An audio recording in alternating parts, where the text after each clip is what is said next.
भाई तुसी भी आ जाओ।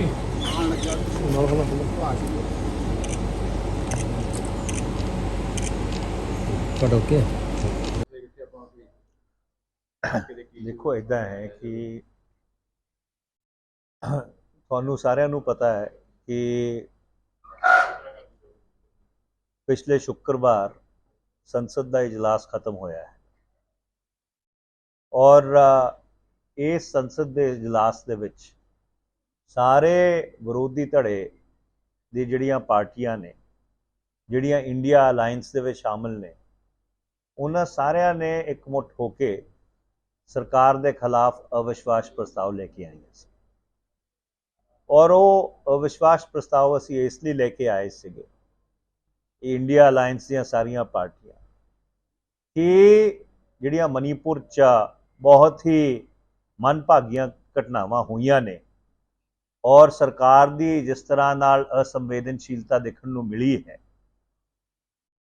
ਉਹਦੇ ਉੱਪਰ अपना रोष जाहिर करने वास्ते और जी मणिपुर हिंसा चलती आ रही है और खासकर औरतों पर जो अत्याचार हो रहा है उन्होंने खत्म करने वास्ते असी ये अविश्वास प्रस्ताव लेके आए थे और मनभागी गल ये है कि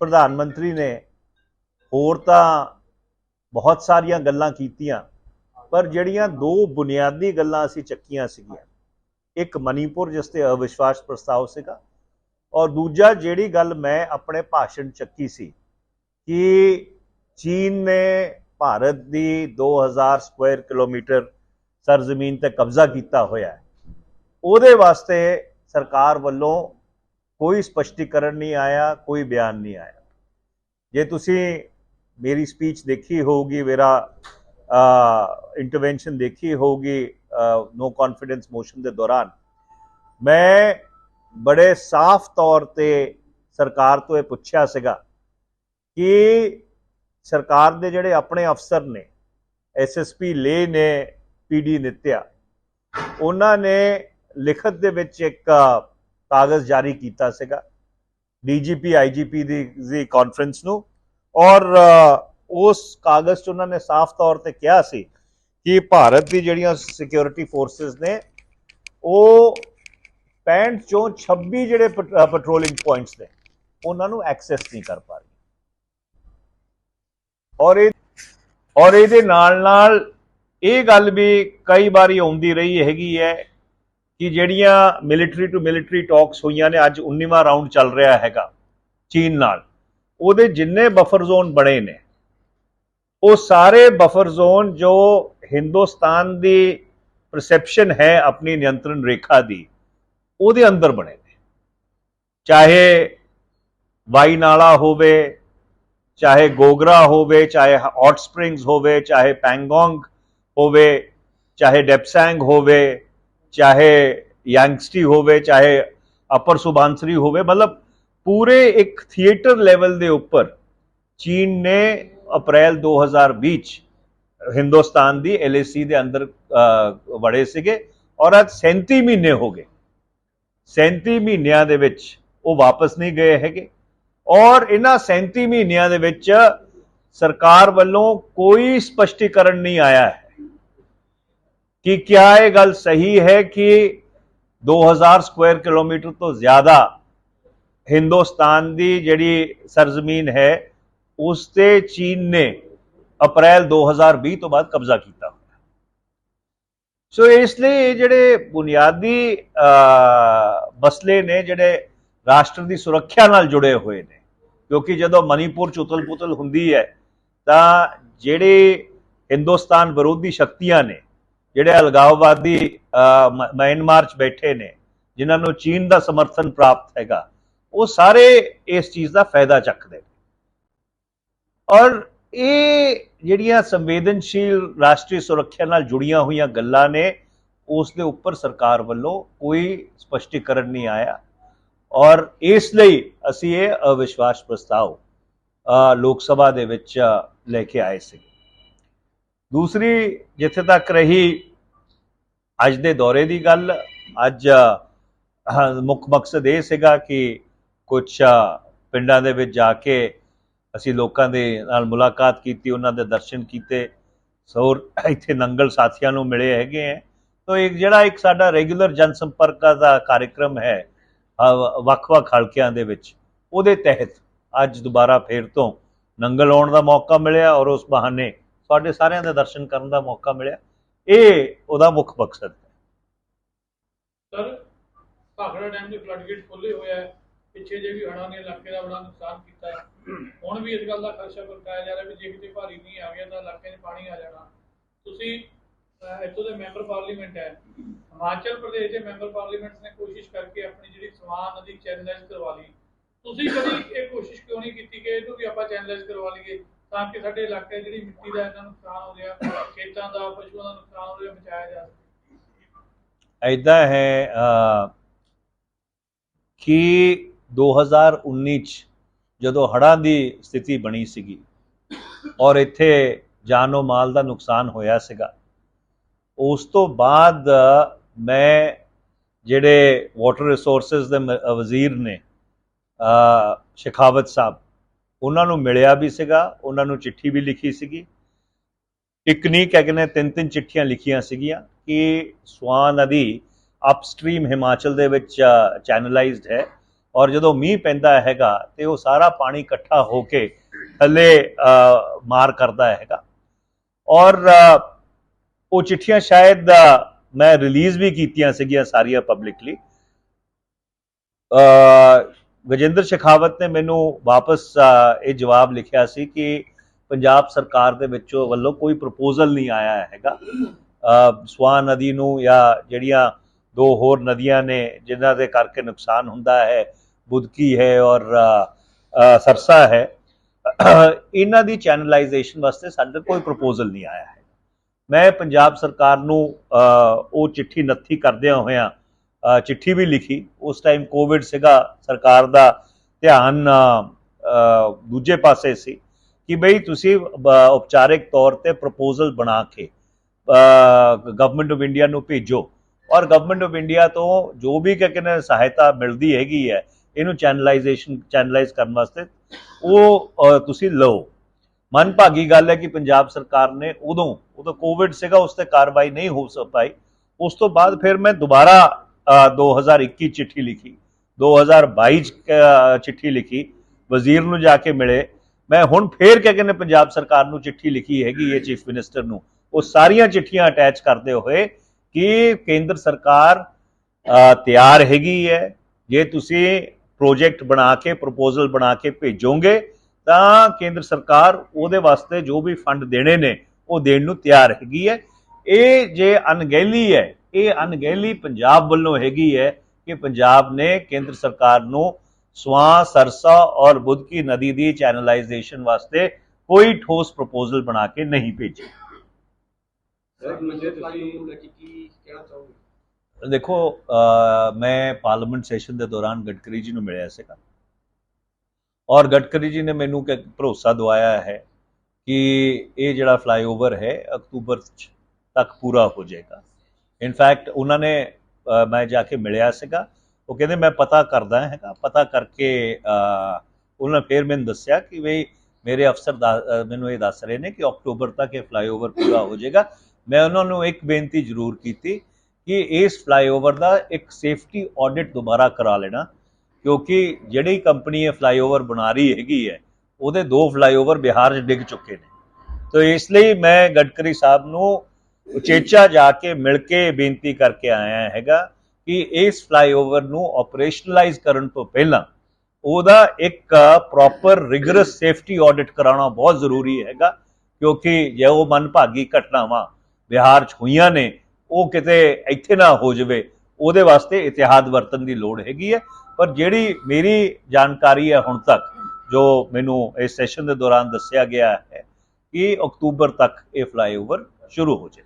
ਜਿਹੜਾ ਲੀਜ਼ ਮਸਲੇ ਤੇ ਤੁਸੀਂ ਬਹੁਤ ਵਾਰ ਡਿਸਕਸ਼ਨ ਕੀਤੀ ਜੀ, ਡੈਪੂਟੇਸ਼ਨ ਵੀ ਤੁਹਾਨੂੰ ਮਿਲਦਾ ਰਿਹਾ ਸ਼ਹਿਰ ਦਾ, ਉਹ ਕਿੱਥੇ ਤੱਕ ਗੱਲ ਕਰੀ ਹੈ ਜੀ, ਉੱਤੇ ਹੀ ਖੜਾ ਜੀ? ਦੇਖੋ, ਲੀਜ਼ ਮਸਲੇ ਤੇ ਅਸ਼ੋਕ ਸੈਣੀ ਜੀ ਇੱਥੇ ਨੇ, ਨਈਅਰ ਸਾਹਿਬ ਇੱਥੇ ਨੇ। ਮੇਰੇ ਖਿਆਲ ਅਸੀਂ ਜਾ ਕੇ BBMB ਦੇ ਚੇਅਰਮੈਨ ਨੂੰ, ਮਿਨਿਸਟਰ ਨੂੰ, ਜਿਹੜੇ ਪੰਜਾਬ ਸਰਕਾਰ ਦੇ ਨੁਮਾਇੰਦੇ ਨੇ BBMB 'ਚ ਕ੍ਰਿਸ਼ਨ ਕੁਮਾਰ ਜੀ, ਉਹਨਾਂ ਨੂੰ ਵੀ ਜਾ ਕੇ ਕਈ ਵਾਰ ਮਿਲੇ ਨੇ, ਇੱਕ ਵਾਰੀ ਨਹੀਂ ਕਈ ਵਾਰ ਮਿਲੇ ਨੇ। ਔਰ ਮੈਂ ਵੀ RK ਸਿੰਘ ਨੂੰ ਮੇਰੇ ਖਿਆਲ 4-5 ਵਾਰੀ ਇਸ ਮਸਲੇ ਤੇ ਮਿਲਿਆ ਹੈਗਾ। ਹੁਣ ਵੀ ਜਦੋਂ ਪਾਰਲੀਮੈਂਟ ਦਾ ਸੈਸ਼ਨ ਚੱਲਦਾ ਸੀਗਾ, ਕਿਉਂਕਿ ਜਿਹੜੇ ਆਊਟਸਟੈਂਡਿੰਗ ਇਸ਼ੂਜ਼ ਹੁੰਦੇ ਨੇ ਕਨਸਟੀਟੂਐਂਸੀ ਦੇ, ਉਹਨਾਂ ਨੂੰ ਜਾ ਕੇ ਲੈ ਕੇ ਅਸੀਂ ਮਿਲਦੇ ਹੀ ਹੈਗੇ ਹਾਂ। ਤੋ ਇਸ ਲਈ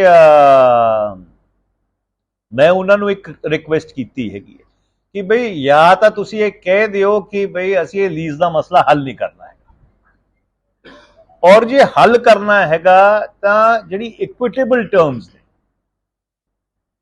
ਇਕੁਇਟੇਬਲ ਟਰਮਸ ਦੇ ਉੱਪਰ ਇਸ ਚੀਜ਼ ਨੂੰ ਹੱਲ ਕੀਤਾ ਜਾਵੇ। ਇਹ ਕਹਿਣਾ ਕਿ ਅਸੀਂ 2023 ਦੇ ਰੇਟ ਅਪਲਾਈ ਕਰਨੇ ਨੇ ਜਦੋਂ ਲੀਜ਼ 1995 'ਚ ਐਕਸਪਾਇਰ ਹੋ ਚੁੱਕੀ ਹੈਗੀ ਹੈ, ਇਹ ਤਾਂ ਕਿਸੇ ਕਚਹਿਰੀ 'ਚ ਵੀ ਅਦਾਲਤ 'ਚ ਨਹੀਂ ਗੱਲ ਖੜਨੀ ਹੈਗੀ।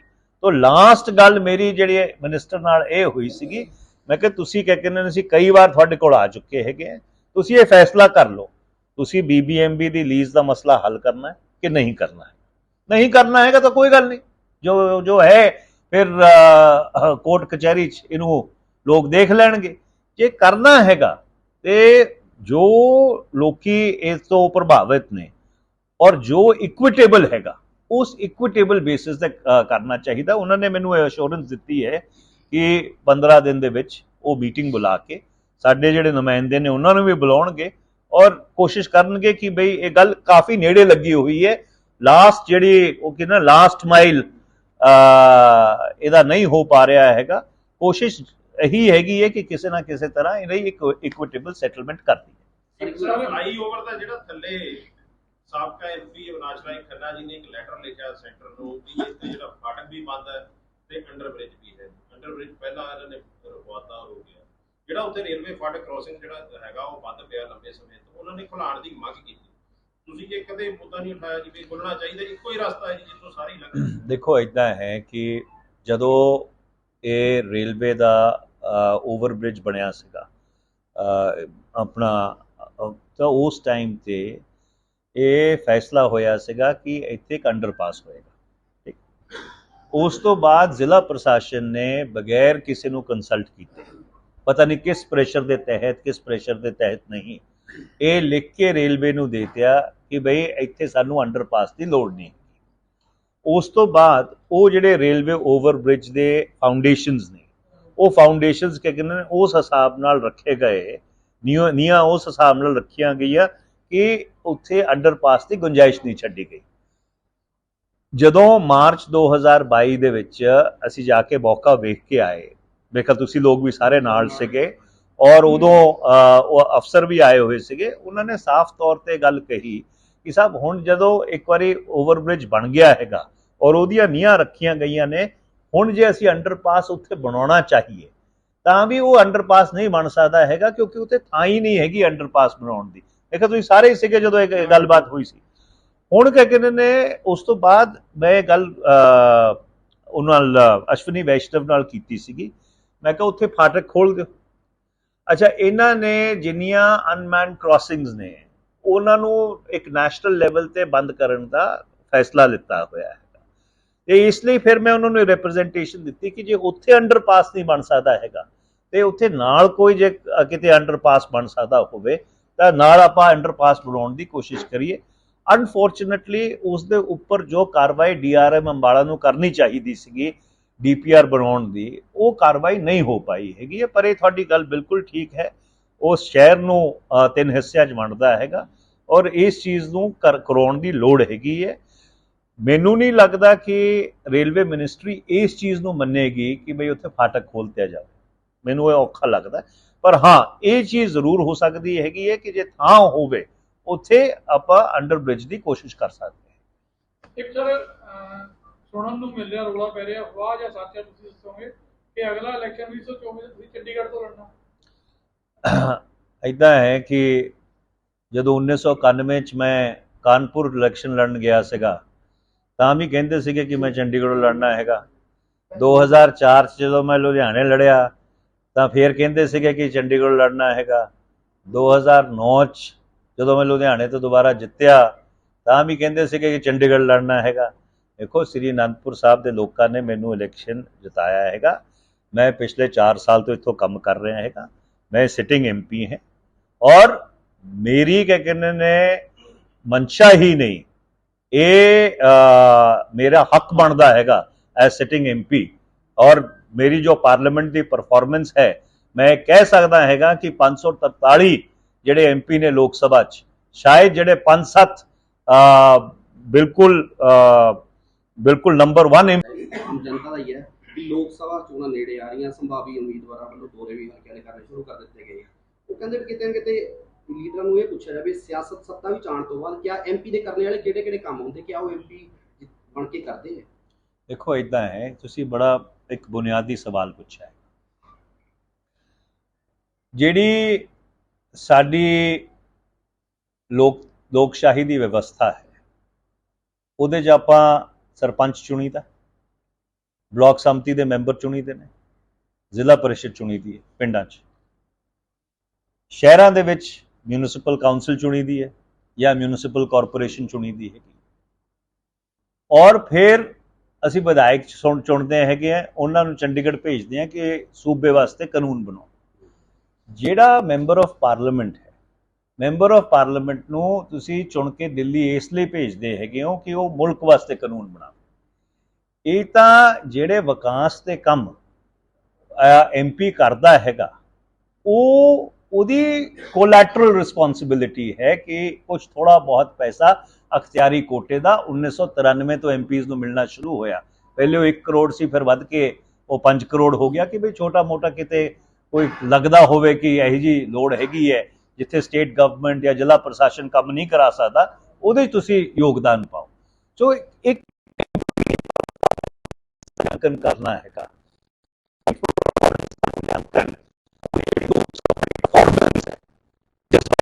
ਚੁਣ ਕੇ ਭੇਜਿਆ ਹੈਗਾ, ਉਹਦੇ ਹਿਸਾਬ ਨਾਲ ਮੁਲਾਂਕਣ ਕਰਨਾ ਚਾਹੀਦਾ ਹੈਗਾ। ਜੇ ਤੁਸੀਂ ਚਾਹੋ ਕਿ ਬਈ MP ਸਰਪੰਚ ਦਾ ਕੰਮ ਕਰੇ ਤਾਂ ਫਿਰ ਤੁਹਾਨੂੰ ਸਰਪੰਚ ਚੁਣ ਲੈਣਾ ਚਾਹੀਦਾ, ਫਿਰ ਉਹਨੂੰ MP ਚੁਣਨ ਦੀ ਲੋੜ ਹੀ ਨਹੀਂ ਹੈਗੀ। ਸਰ ਜਿਹੜਾ ਨੈਸ਼ਨਲ ਲੈਵਲ ਤੇ ਤੁਹਾਡਾ ਸਮਝੌਤਾ ਹੋਇਆ ਕਾਂਗਰਸ ਆਪ ਦਾ, ਕਿ ਪੰਜਾਬ ਦੇ ਵਿੱਚ ਤੁਸੀਂ ਇਸ ਹੱਕ 'ਚ ਵੀ ਇੱਥੇ ਵੀ ਹੋਣਾ ਚਾਹੀਦਾ ਜਾਂ ਵਿਰੋਧ 'ਚ? ਦੇਖੋ ਅਜੇ ਇੰਡੀਆ ਅਲਾਇੰਸ ਬਣ ਰਿਹਾ ਹੈ, ਇੰਡੀਆ ਅਲਾਇੰਸ ਦੀ ਮੀਟਿੰਗਸ ਹੋ ਰਹੀਆਂ। बुनियादी मसला ये है कि 10 साल बाद लोकशाही भी और ये मुल्क भी एक विकल्प लभ रहा है, और उस विकल्प नूं देण वास्ते विरोधी धड़े दी सारी पार्टियां इकट्ठियां हो। अगली मीटिंग हुण बॉम्बे हैगी है 30-31 अगस्त।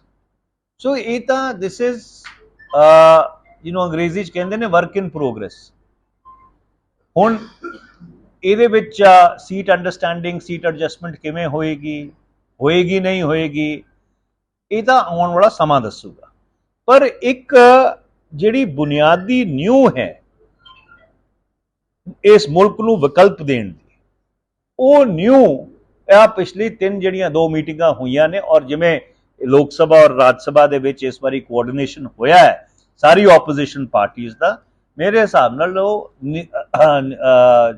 ਜਿਹੜੀ ਨੀਂਹ ਹੈ ਉਹ ਰੱਖੀ ਗਈ ਹੈਗੀ। ਹੁਣ ਇਹ ਮਕੈਨਿਕਸ ਨੇ ਕਿ ਬਈ ਇੱਕ ਸੀਟ ਐਡਜਸਟਮੈਂਟ ਹੋਏਗੀ ਕਿਵੇਂ ਹੋਏਗੀ, ਕਿਸ ਸਟੇਟ 'ਚ ਹੋਏਗੀ ਕਿਸ ਸਟੇਟ 'ਚ ਨਹੀਂ ਹੋਏਗੀ, ਇਹ ਤਾਂ ਸਮਾਂ ਦੱਸੂਗਾ। ਬਟ ਬ੍ਰੌਡ ਡਾਇਰੈਕਸ਼ਨ ਇਹੀ ਹੈ ਕਿ ਇਸ ਮੁਲਕ ਨੂੰ ਇੱਕ ਆਲਟਰਨੇਟਿਵ ਦਿੱਤਾ ਜਾਵੇ। ਨਹੀਂ ਸਰ, ਮੇਰਾ ਕੁਐਸਚਨ ਇਹ ਹੈ ਪੰਜਾਬ ਕਾਂਗਰਸ ਨੇ ਇਸ ਚੀਜ਼ ਦਾ ਵਿਰੋਧ ਕੀਤਾ, ਤੁਸੀਂ ਹੱਕ 'ਚ ਹੋ ਜਾਓ। ਦੇਖੋ ਇੱਦਾਂ ਹੈ ਕਿ ਮੈਂ ਉਸ ਸ਼ਾਇਦ ਮੇਰੀ ਪੰਜਾਬੀ ਕਮਜ਼ੋਰ ਹੈਗੀ ਹੈ, ਮੈਂ ਬੜੇ ਵਿਸਤਾਰ ਤੌਰ 'ਤੇ ਉਹਦਾ ਜਵਾਬ ਦੇਣ ਦੀ ਕੋਸ਼ਿਸ਼ ਕੀਤੀ ਹੈ। ਇਹ ਬਾਈਨਰੀ ਨਹੀਂ ਹੈ ਕਿ ਯੂ ਆਰ ਫॉर ਇਟ ਔਰ ਅਗੇਂਸਟ ਇਟ। ਜਿਹੜਾ ਇੱਕ ਵੱਡਾ ਨੈਸ਼ਨਲ ਪਰਸਪੈਕਟਿਵ ਹੈ, ਉਸ ਨੈਸ਼ਨਲ ਪਰਸਪੈਕਟਿਵ ਦੇ ਵਿੱਚ ਇੱਕ ਜਿਹੜਾ ਅਲਾਇੰਸ ਬਣਾਉਣ ਦੀ ਕੋਸ਼ਿਸ਼ ਚੱਲ ਰਹੀ ਹੈ, ਜਾਂ ਜਿਹੜਾ ਅਲਾਇੰਸ ਬਣਿਆ ਜਿਹਦਾ ਨਾਮ ਇੰਡੀਆ ਰੱਖਿਆ ਗਿਆ ਹੈ, ਉਸ ਇੰਡੀਆ ਅਲਾਇੰਸ ਦੀ ਸੀਟ ਐਡਜਸਟਮੈਂਟਸ ਕਿਸ ਸੂਬੇ 'ਚ ਹੋਣਗੀਆਂ, ਕਿਸ ਸੂਬੇ 'ਚ ਨਹੀਂ ਹੋਣਗੀਆਂ, ਉਹਦਾ ਕੀ ਪ੍ਰਾਰੂਪ ਹੋਊਗਾ, ਉਹਦਾ ਕੀ ਸਵਰੂਪ ਹੋਊਗਾ, ਉਹ ਜੋ ਸਮਾਂ ਦੱਸੂਗਾ। Right, so it is to premature to either say that there will be a seat understanding, there will not be a seat understanding। ਇਹ ਵੀ ਹੋ ਸਕਦਾ ਹੈ कि उस इंडिया अलायंस 'ਚ ਹੋਰ ਪਾਰਟੀਆਂ भी शामिल हो जान, क्योंकि बाकी ਜਿਹੜੀਆਂ ਪਾਰਟੀਆਂ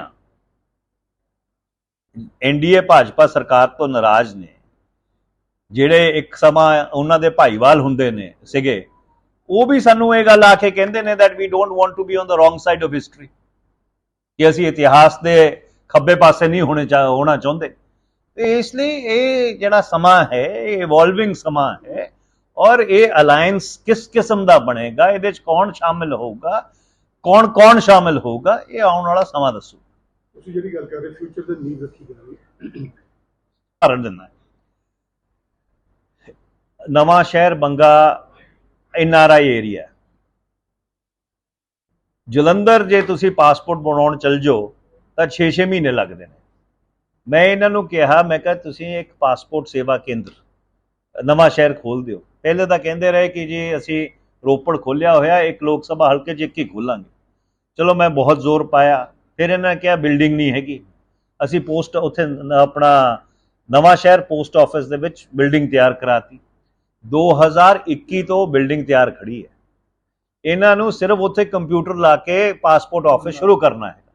ਮੈਂ ਇਹ ਗੱਲ ਪਾਰਲੀਮੈਂਟ 'ਚ ਵੀ ਚੱਕ ਚੁੱਕਿਆ ਹੈ, ਜੈ ਸ਼ੰਕਰ ਨਾਲ ਵੀ ਕੀਤੀ ਹੈ, ਜਿਹੜਾ ਉਹਨਾਂ ਦਾ ਛੋਟਾ ਮੰਤਰੀ ਹੈ ਕੇਰਲਾ ਤੋਂ, ਉਹਨਾਂ ਨਾਲ ਵੀ ਕੀਤੀ ਹੈਗੀ ਹੈ, ਸਿਰਫ ਇਸ ਲਈ ਕਿ ਬਈ ਇੱਕ ਆਪੋਜੀਸ਼ਨ ਦਾ MP ਉਸ ਕਨਸਟੀਟੂਐਂਸੀ ਦੇ ਵਿੱਚ ਉਹਨੂੰ ਕਿਤੇ ਕ੍ਰੈਡਿਟ ਨਾ ਮਿਲ ਜੇ, ਤਾਂ ਉਹ ਪਾਸਪੋਰਟ ਆਫਿਸ ਸ਼ੁਰੂ ਨਹੀਂ ਕੀਤਾ ਜਾ ਰਿਹਾ। ਕੱਲ ਵੀ ਮੈਨੂੰ ਬੰਗੇ ਤੋਂ ਫੋਨ ਆਏ ਲੋਕਾਂ ਦੇ ਕਿ 7-7 ਮਹੀਨੇ ਦੀ ਵੇਟਿੰਗ ਹੈਗੀ ਹੈ ਜਲੰਧਰ ਪਾਸਪੋਰਟ ਦਫ਼ਤਰ ਦੇ ਵਿੱਚ। ਸੋ ਇਸ ਲਈ ਇਹਨਾਂ ਦੀ ਸੋਚ ਬੜੀ ਸੰਕੀਰਨ ਹੈ। ਕਿਤੇ ਨਾ ਕਿਤੇ ਲੀਜ਼ ਮਸਲਾ ਵੀ ਇਹੀ ਸੀ ਤਾਂ ਨਹੀਂ ਹੋ